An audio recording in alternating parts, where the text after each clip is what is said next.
ఏమిటిది?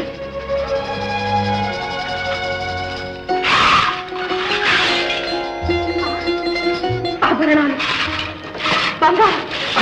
బచ్చా ఇంకా ఉన్నాయమ్మా.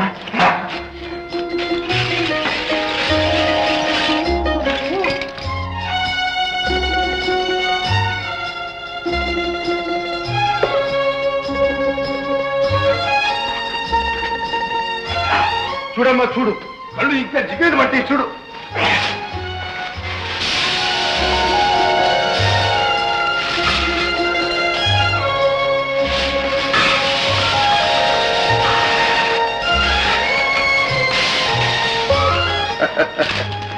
చూడమ్మా, ఇప్పుడు నీ కొడుకు కోటీశ్వరుడు.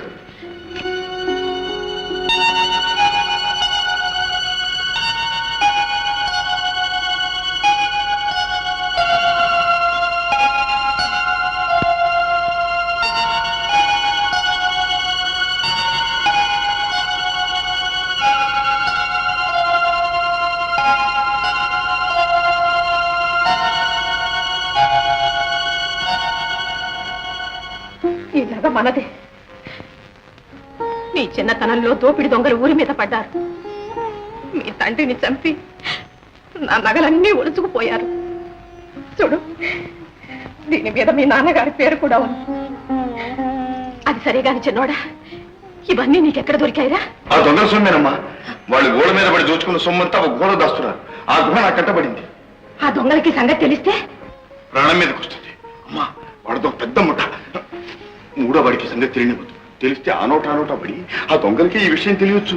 ఎవరికి చెప్పద్దు. నేనెందుకంటానరా, పిచ్చ ముద్దు నువ్వే ఎక్కడన్నా వాగుతావేమోనని. ఆ పప్పులు మన దగ్గర ఇవన్నీ లెక్క పెట్టి సంచులకెత్తి మూటలు కట్టి దాద్దాం.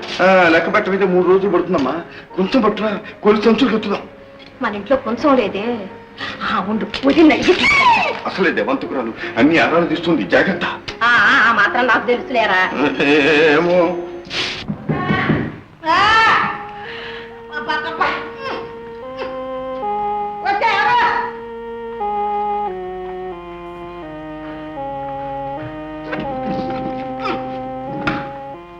అమ్మాయి, కొంచెం ఇస్తావా? ఈవేళటప్పుడు కొంచెం ఎందుకు? ఏం చేసేదమ్మా, చిన్నోడు 1/2 మూట జొన్నలు వేసుకుని ఇప్పుడే ఇంటికి వచ్చాడు. ఇప్పుడు కూడొడకేయాలి. జొన్నలు గొలుసుకుని మళ్ళీ తెచ్చిస్తా. సరే.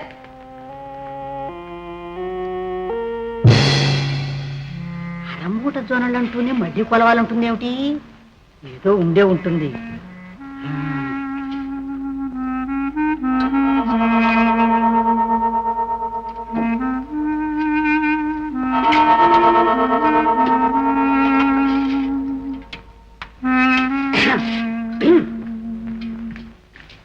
ఇప్పుడే తెచ్చిస్తా.